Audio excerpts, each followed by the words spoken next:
अब आप कूद कूद कर टीवी देखिए, क्योंकि एंकर और रिपोर्टर कूद कूद कर रिपोर्टिंग करने लगे। रूस ने ब्रिटेन के प्रधानमंत्री बोरिस जॉनसन के ऊपर बैन लगा दिया है। आपको याद होगा बोरिस जॉनसन कुछ दिन पहले ही ज़ेलेंस्की के साथ कीव की सड़कों पर टहलते हुए नजर आए। इस युद्ध को लेकर के काफी मुखर नजर आए। नहीं, ये मजाक थोड़ा ना चल रहा, ना ही डांस चल रहा है, ये तो रिपोर्टिंग चल रहा है। बेचारी गलती से रिपोर्टिंग में आ गया, इसको डांस फिनाले में होनी चाहिए। आज तो ये हिला के और दिखा के रिपोर्टिंग करे, कि कल को ये टपाटप करते हुए इस तरह से ना रिपोर्टिंग करना शुरू कर। आप ही बताइए रवीश कुमार जी। इसका एक और फायदा होगा कि जब अगली पीढ़ी पूछेगी कि जब सब सत्यानाश हो रहा था तब आप क्या कर रहे थे, तो आप लाउडस्पीकर लगाकर बताइएगा कि कूद कूद कर टीवी देख रहे थे। फोबिया, हिंदू फोबिया, ये हिंदू फोबिया, हिंदू फोबिया। तो क्या हिंदू फोबिया फैलाने की कोशिश हो रही है? हिंदू फोबिया फैलाने का प्लान है क्या? Plan Hindu phobia. अल्लाह के सिवा कोई और खुदा नहीं है, ये आप हमारे कानों में क्यों ठूसेंगे? लाउडस्पीकर पर ये धर्म युद्ध है क्या? दुनिया का इस्लाम से मोह भंग हो रहा है, या आप कहीं मुसलमानों का इस्लाम से मोह भंग हो रहा है? चुप कर बे कुत्ते। क्या आपको नहीं लगता कि इस तरह के वीडियो ललकारने वाले कार्यक्रमों को बंद कर दिया जाना चाहिए? इनमें लगने वाले नारों से एक समुदाय विशेष पर किस तरह का असर पड़ता होगा, इतना तो सोचिए। जनादेश के पास अगले दिन या उसके आने वाले दिनों में पत्रकार क्या करें? क्या वो सरकार का गुणगान शुरू कर दे, या फिर अपने सवालों के साथ सरकार के सामने फिर से उसी तरह उपस्थित होना शुरू कर दे? तोड़ दिया। इसीलिए महंत योगी आदित्यनाथ की ये बड़ी जीत है। मैं बार बार कह रहा हूं, ये योगी आदित्यनाथ की बड़ी जीत है। हमारा मुद्दा है कि 5 राज्यों के ये नए चुनावी नतीजे साबित करते हैं कि प्रधानमंत्री नरेंद्र मोदी को हराना मुश्किल ही नहीं, नामुमकिन है। मुख्यमंत्री योगी आदित्यनाथ के बढ़ते कद का विश्लेषण करेंगे। योगी पहले योगी से राजा बने और इस जीत के बाद अब वो एक सम्राट की तरह लगने लगे। मोदी जी के पास हर चीज का सॉल्यूशन है। अगर मोदी ने ये करके दिखाया, कोई सरकार ईमानदारी से भी चल सकती है। नरेंद्र मोदी कम से कम भ्रष्ट नहीं हो सकता। पीएम मोदी जैसा कोई नहीं, पीएम नंबर 1। अब एक और मैसेज आपको सुनाता हूं। घर में घुसकर मारा है, कब्र तुम्हारी खोदी है, दिल्ली की गद्दी पर बैठा बाप तुम्हारा मोदी है। तो ये सब ड्रामा सब चलता रहता है। 99.999% मीडिया गुलाम हो गया, गोदी मीडिया हो गया। दिन भर प्रधानमंत्री मोदी और उनकी पार्टी का एक तरह से चमचागिरी करता रहता है, बकवास करता रहता है। वहां सवाल पूछिए, उसके सामने हम कुछ भी नहीं है। पहले नेता झूठ बोलते थे तो अखबार वाले, टीवी वाले उस झूठ का पर्दाफाश करते थे। अब तो नेता के झूठ बोलने से पहले वही झूठ टीवी वाले बोल देते हैं। वाह क्या सीन है।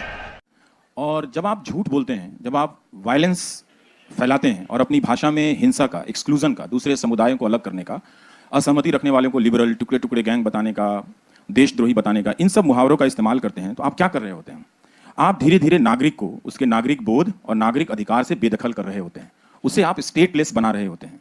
जबकि हमारा आपका काम यह है कि हम नागरिक को सही सूचनाओं से इतना एम्पावर करें, निर्भीक सूचनाओं से इतना एम्पावर करें, सशक्तिकरण करें उसका, कि उसका अधिकार बोध, नागरिक बोध बड़ा होता जाए, मजबूत होता जाए, और सचमुच लगे कि स्टेट जो है उसका सेवक है, उसका मालिक नहीं है। इसीलिए मैं कहता हूं कि न्यूज चैनल में अब कंटेंट नहीं है, उसमें फर्जी चीजों पे डिबेट है, उसमें ड्रामा है। आई एम सॉरी बाबू। तो उसमें आपको कुछ नहीं मिल रहा, आपको बीमारी मिल रही है, बेचैनी मिल रही है, सूचना नहीं मिल रही। आपको लगता है कि आप इंफॉर्मेशन के लिए न्यूज देख रहे हैं, लेकिन वो एक अलग तरह का आपको वर्ल्ड व्यू बना रहा है, जैसे ग्राफिक्स एनिमेशन का कार्टून देखते हैं ना। ड्रग दो, ड्रग दो, ड्रग दो, ड्रग दो, ड्रग दो, मुझे ड्रग दो, मुझे ड्रग्स दो। चुप कर बे कुत्ते। मेन जो न्यूज चैनल हैं, एंकर हैं, उन्होंने सवाल करना छोड़ दिया है। अभी भी लोगों को लगता है कि हम सूचना देख रहे हैं। जैसे मैंने लोगों से अपील की है कि आप कोई भी न्यूज चैनल ना देखें। जब मैं कोई कहता हूं ना तो एबीसीडी नहीं छोड़ के कहता हूं, मैं कहता हूं सभी न्यूज चैनल ना देखें आप। इसका कारण है, इसका कारण यह है कि आप सभी न्यूज चैनल बदल के देखें तो आपको सूचना कहीं नहीं मिल रही है, क्योंकि जो सूचना का मुख्य स्रोत है वहीं पे कंट्रोल कर लिया गया है। वहां तक पत्रकार जाने के लिए रिपोर्टर नहीं है चैनलों के पास, तो सूचना नहीं मिल रही है। तो सूचना क्या है? प्रधानमंत्री कई तरह के झूठ बोलते हैं, ठीक, वो हिम्मत है किसी की पलट के उससे सवाल पूछ ले? नहीं करेंगे।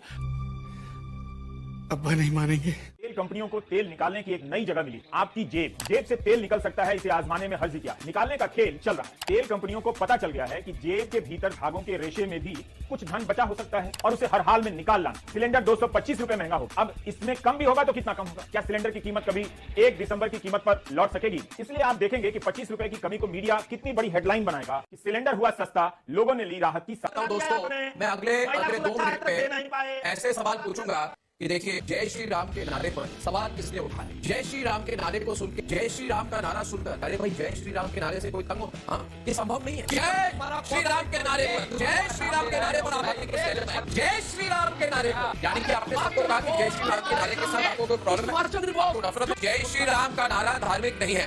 जय श्री राम के नारे पर संजीव बुनियाद जी आपत्ति किसने जताई पूछता है भारत। अमित शाह ने अगर पूछा कि जय श्री राम के नारे पर, जय श्री राम के नारे पर आपत्ति किसने जताई? जय श्री राम के नारे पर सवाल किसने उठाया? ये जो ऐसी बात है, देखो आराम से डिबेट करो और एक दूसरे की बात सुनो। मैं कह रहा हूँ जय श्री राम, क्या बंगाल में जय श्री राम के नारे से कोई परेशानी होती है क्या? जय श्री राम कोई बोले तो तंग आ जाते हैं आप लोग? क्या आप चाहते हैं कि कोई जय श्री राम नहीं कहे तो फिर गुस्सा क्यों आता है? मैं समझ नहीं पाया। जय श्री राम उसमें गुस्सा क्यों आता है? मैं हमेशा कहता हूँ कि इस देश की हवा को लेकर भी, इसकी वादियों को लेकर, इसके रंग को लेकर आप दुनिया में सर उठाकर चल सकते हैं, लेकिन इस देश की मीडिया के बारे में आप दुनिया के किसी भी देश में सर उठाकर नहीं चल सकते हैं। अपने देश में तो चल ही नहीं सकते हैं, क्योंकि अब जनता को पता है कि गोदी मीडिया कौन है, क्या है। शर्म करो शर्म। सवाल ये है कि जिस तरफ जैसे गोदी मीडिया है तो दूसरी तरफ लुटियंस मीडिया भी है, ये मानना पड़ेगा। ये जो आपने इस्तेमाल किया है वो ठीक इस्तेमाल नहीं किया है। जो गोदी मीडिया है वही लुटियंस मीडिया है, समझे? मेरे दोस्तों से पूछ लीजिए कि पार्लियामेंट में खड़ा होकर मैं बोलता था कि ये लाल पत्थर पत्रकारिता है, यहां से निकल के वहां से लेके बाइट ले लो, इजी जर्नलिज्म है, लेजी जर्नलिज्म है। धिक्कार है। जनवरी महीने में ऑक्सफैम की एक रिपोर्ट आई है, उसके अनुसार तालाबंदी के दौरान, महामारी के दौरान भारत के 11 अरबपतियों की संपत्ति इतनी बढ़ गई कि वे अगले 10 साल तक मनरेगा का बजट उठा सकते हैं। सिर्फ 11, कम से कम 11 लोगों ने प्रतिभा के दम पर विकास किया है। इसी महामारी के दौरान 24% भारतीयों की एक महीने की आमदनी 3,000 रुपए से भी कम हो। 24% मतलब 32 करोड़ से अधिक भारतीय। सवाल यह है कि आखिर कैसे? इस सवाल का भी उत्तर है 130 करोड़ देशवासियों का। श्री नरेंद्र भाई मोदी, प्राइम मिनिस्टर श्री नरेंद्र मोदी जी। भाई पैसा हो तो क्या कुछ नहीं होता। इनकी प्रॉब्लम क्या है संजीव जी, मैं बताता हूँ। ये नरेंद्र मोदी को पसंद नहीं करते। इनकी प्रॉब्लम भारत से है, नरेंद्र मोदी से है। आज इनको कहना पड़ेगा कि हम नरेंद्र मोदी के साथ खड़े हैं, और आपको भी कहना पड़ेगा इन्हें कि अगर आप मोदी जी के साथ नहीं है तो भारत के खिलाफ है। आखिरी मौका है, लाइन पे आ जाइए, प्रधानमंत्री की खुली तौर से 100% समर्थन कीजिए। क्योंकि अब फर्क करना मुश्किल है कि कौन सा चैनल नफरत फैलाता है, कौन सा नहीं। कोई खुलकर अभद्र भाषा में यह काम करता है, कोई यही काम शालीन तरीके से डिबेट के नाम पर करता है। जो गोदी मीडिया है या हाफ गोदी मीडिया है, वह जीवन के सबसे अच्छे दौर में है, देश का नाक कटाकर अपनी जेब में भर रहा है। गोदी मीडिया के कारण आप कहीं भी सर उठाकर नहीं चल सकते हैं। अमेरिका और लंदन तो छोड़िए, आप अपने गांव में सर उठाकर नहीं चल सकते हैं। मेरी इस बात को लिखकर पर्स में रख लीजिए। तबलीगी जमात, हैशटैग जिहादी कोरोना वायरस, हैशटैग जिहादी वायरस, हैशटैग मस्जिदों में सरकारी ताले लगाओ। ये सारे टाइटल असली हैं और गोदी मीडिया के कार्यक्रमों के हैं। इस तरह के अनगिनत उदाहरण आपको दे सकता हूं। जब गोदी मीडिया के जरिए नफरत भरा जाता है, इसी नफरत को हाउसिंग सोसाइटी के व्हाट्सएप ग्रुप, रिश्तेदारों के व्हाट्सएप ग्रुप, रिटायर्ड अंकिलों के व्हाट्सएप ग्रुप में फैलाया जाता है।